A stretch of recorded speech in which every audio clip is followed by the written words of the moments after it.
অসীম দয়ালু পরম করুণাময় মহান আল্লাহ তাআলার নামে শুরু করছি।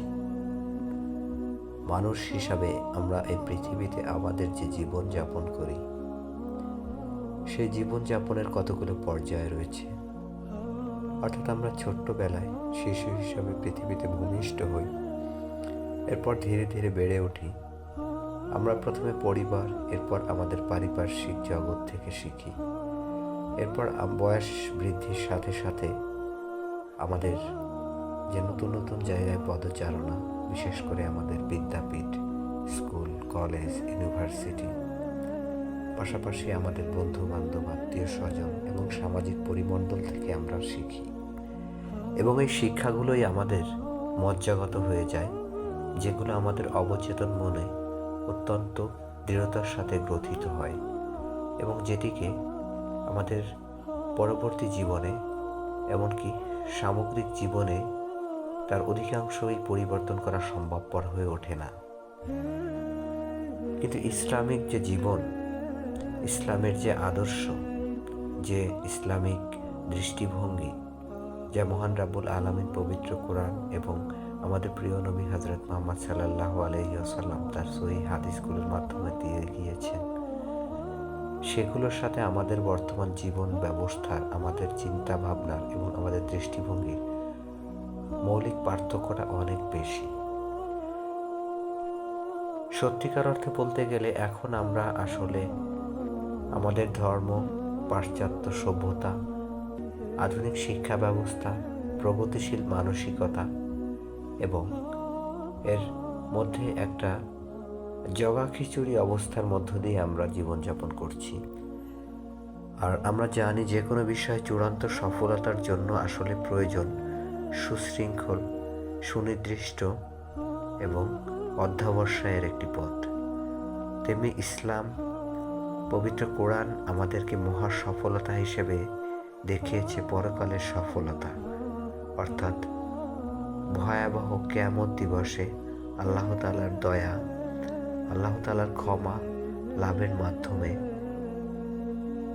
সীমাহীন নেয়ামতের সম্ভার এবং অনন্তকালের জীবন, জান্নাত লাভ করা। এবং সেই জান্নাত যেহেতু এত বড় মহা পুরস্কার, যেটি স্বয়ং মহান রাব্বুল আলামিন পবিত্র আল কোরআনের বিভিন্ন আয়াতে বর্ণনা করেছেন এবং এটিকে মহা সাফল্য হিসাবে চিহ্নিত করেছেন, সেহেতু সেই মহা সাফল্য অর্জন করার জন্য আমাদেরকে পরীক্ষা দিতে হবে এবং সেই পরীক্ষক মহান আল্লাহ তাআলা স্বয়ং নিজে। এই জন্য আমাদের জীবনের বিষয়ে আমাদের সুস্পষ্ট কিছু দিক নির্দেশনা বা সুস্পষ্ট ধারণা যা আমাদের বদ্ধমূল হওয়া প্রয়োজন। কিন্তু প্রকৃতপক্ষে আমরা মুসলমান হিসাবে বেড়ে উঠলেও আমরা যেহেতু অধিকাংশই আমাদের জেনারেল লাইনের পড়াশোনা করি এবং আমাদের সামাজিক অবস্থাটাও এখন অনেক বেশি বিভ্রান্তিময়, যার কারণে আমাদের সেই ইসলামের যে মৌলিক যে শিক্ষা, সেই শিক্ষাগুলো থেকে আমরা বঞ্চিত হই এবং যার কারণে স্বভাবতই আমরা অনেকটা বিভ্রান্তিকর একটি জীবন যাপন করি, যেটি নিশ্চিত করে না যে আমরা সেই পরকালের মহা সফলতা অর্জন করতে সক্ষম হব। আমি আমার স্বল্প জ্ঞানে পবিত্র আল কোরআনের কয়েকটি আয়াতের বিষয়ে উল্লেখ করছি।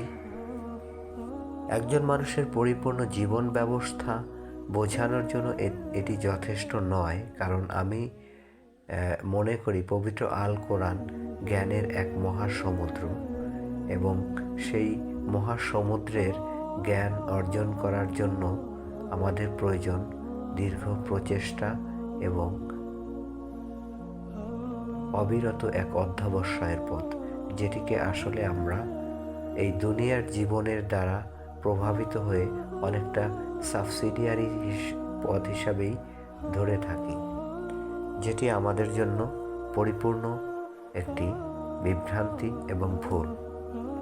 আমি সুপ্রিয় দর্শক শ্রোতাদের জন্য আমার স্বল্প জ্ঞানে পবিত্র আল কোরআনের কয়েকটি আয়াতের রেফারেন্সে কিছু কথা বলছি পর্যায়ক্রমে, যেটি আপনার শৈশব থেকে মৃত্যু সময় এবং মৃত্যুর পরবর্তী অবস্থার বিষয়ে আল্লাহ তাআলার কয়েকটি সুস্পষ্ট নির্দেশনা আপনাকে দেখিয়ে দেবে।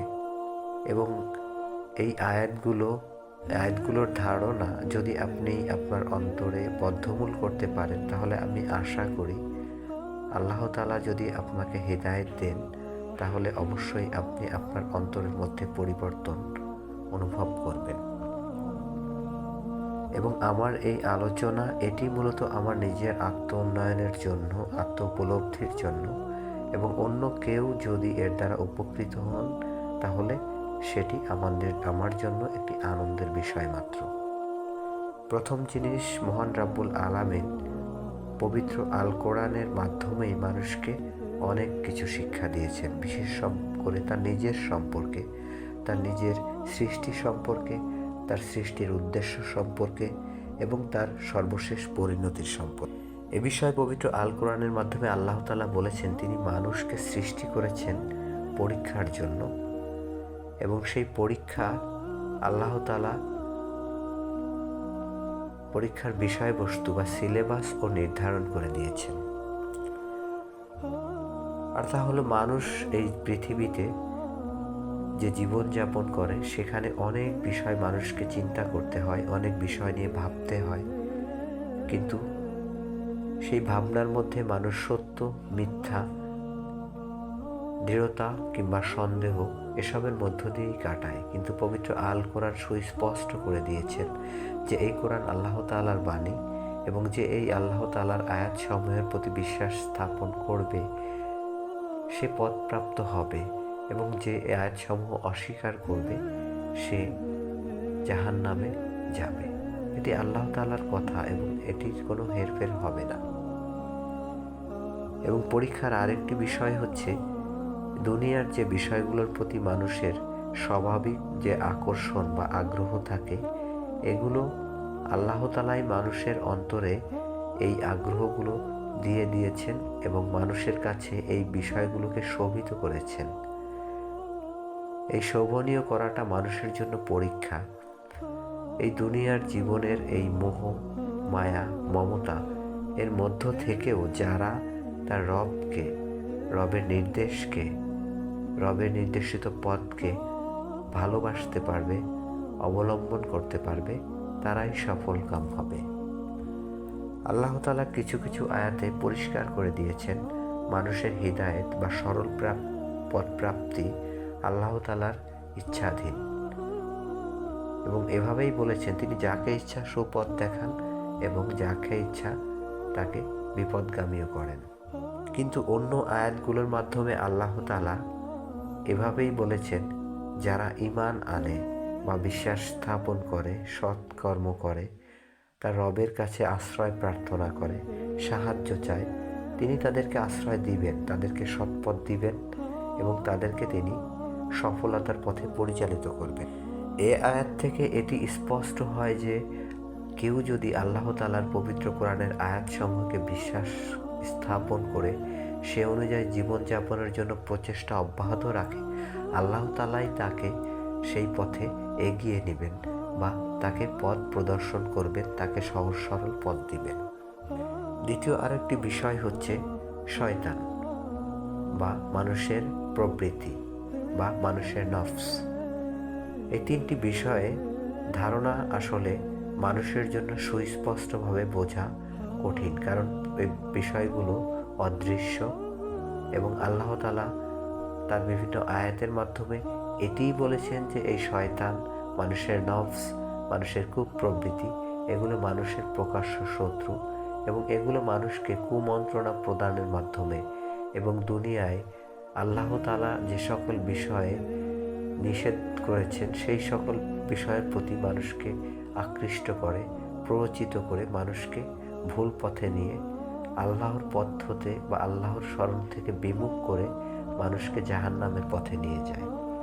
অর্থাৎ শয়তান বা মানুষের নফস, মানুষের প্রবৃত্তি এগুলো মানুষের শত্রু।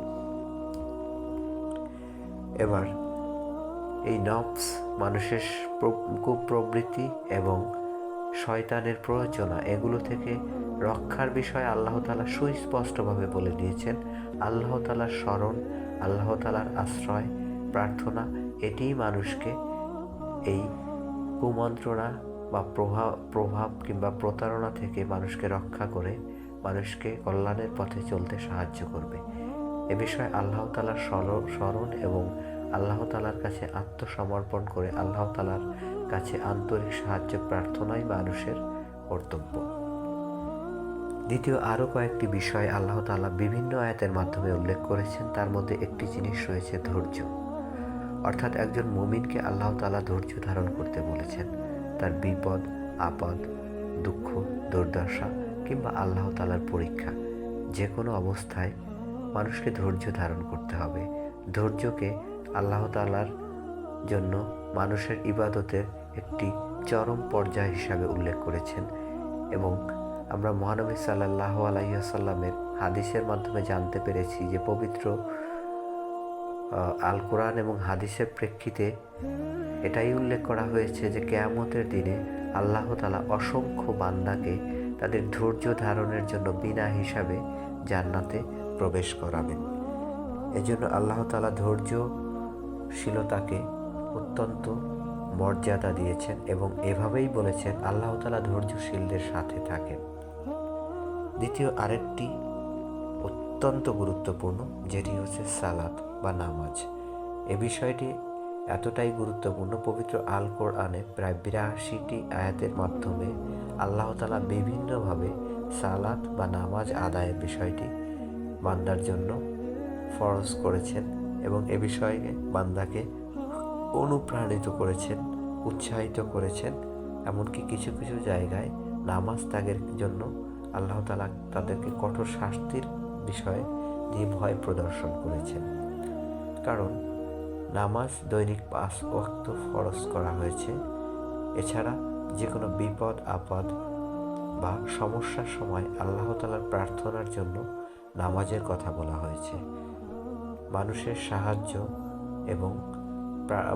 সাহায্য কিংবা বিপদ মুক্তির ক্ষেত্রেও আল্লাহ তাআলা নামাজের মাধ্যমেই সাহায্য প্রার্থনার কথা বলেছেন। অর্থাৎ নামাজকে আল্লাহ তাআলা অত্যন্ত গুরুত্ব দিয়েছেন। অর্থাৎ আল্লাহ তাআলা আমাদেরকে যে পরীক্ষা করবেন, সেই পরীক্ষায় সফলতা অর্জনের ক্ষেত্রে একজন মুমিন হিসাবে ৫ ওয়াক্ত নামাজ নির্দিষ্ট নিয়মে বিনয়ের সাথে আদায় করার ক্ষেত্রে আল্লাহ তাআলা সুস্পষ্ট নির্দেশ দিয়েছেন। আরেকটি বিষয় হচ্ছে কিছু কিছু কাজ যেগুলো আল্লাহ তাআলা পবিত্র আল কোরআনের আয়াতের মাধ্যমে কঠোরভাবে নিষেধ করেছেন এবং এই নিষেধাজ্ঞার পাশাপাশি এই বিষয়গুলোর ভয়াবহতা বা এই বিষয়গুলোর সাথে সংশ্লিষ্ট হওয়ার ভয়াবহ পরিণতির কথা আল্লাহ তাআলা জানিয়েছেন এবং আমরা আমাদের দৈনন্দিন জীবনের দিকে তাকালেও দেখতে পাই অসংখ্য মানুষ ভয়াবহ রকম পরিণতি ভোগ করছে এই আল্লাহর নিষেধকৃত পথে পদচারণা করার জন্য এবং যে পথে মানুষকে শয়তান কুমন্ত্রণা দিয়ে নিয়ে যায়। সেক্ষেত্রে একজন সফল বা আল্লাহ প্রদত্ত মহা সফলতা অর্জনের ক্ষেত্রে এই বিধিনিষেধগুলো কঠোরতার সাথে অনুসরণ করা বা মান্য করা একজন মুমিনের কর্তব্য। চতুর্থ আরেকটি বিষয় হচ্ছে মানুষ হিসাবে একজন মানুষের অন্য মানুষের হক আদায় করা, অন্য মানুষকে কোনোভাবে তার হক থেকে বঞ্চিত না করা, অন্য মানুষের সাথে খারাপ আচরণ করা, মানুষের প্রতি জুলুম অত্যাচার বা নির্যাতন করা, যেগুলোকে আল্লাহ তাআলা কঠোরভাবে তিরস্কার করেছেন এবং হাদিস এবং কোরআনের আলোকের ভিত্তিতে এই বিষয়টিও অনেকটা স্পষ্ট যে কোনো বান্দার হক যদি অন্য কোনো বান্দা নষ্ট করে, কোনো বান্দার উপর কোনো বান্দা যদি জুলুম করে, তাহলে সেক্ষেত্রে আল্লাহ তাআলা তার ক্ষমতা থাকা সত্ত্বেও ক্ষমা করার ক্ষেত্রে সুস্পষ্ট নিশ্চয়তা প্রদান করেননি। পরিশেষে সবচেয়ে গুরুত্বপূর্ণ একটি বিষয়, যেটি আল্লাহ তাআলা পবিত্র আল কোরআনে আয়াতে সুস্পষ্টভাবে উল্লেখ করেছেন, যে মানুষের মৃত্যুর সময়, যে সময়টায় মানুষের কাছে আল্লাহ তাআলার কাছ থেকে মৃত্যুর নির্দেশ নিয়ে ফেরেশতাদের আগমন, এবং সেই আগমনের সময় দুই ধরনের ফেরেশতার আগমন ঘটবে। তাদের মধ্যে যারা বদকার বা পাপী বা অস্বীকারী, তাদের জন্য আল্লাহ তাআলার ভয়ঙ্কর ফেরেশতারা নাজিল হবেন মানুষের সামনে, এবং মৃত্যুর সময় মৃতপ্রায় ব্যক্তি সেগুলো প্রত্যক্ষভাবে দেখতে পারবে, এবং তার চোখের পর্দা সরিয়ে নেওয়া হবে। চোখের পর্দা সরিয়ে নেওয়ার অর্থ হচ্ছে এই দুনিয়ার সাথে তার সম্পর্ক বিচ্ছিন্ন হয়ে যাবে, এবং আল্লাহ তাআলা যে অদৃশ্য জগৎকে মানুষের জন্য অদৃশ্য করে রেখেছেন, সেই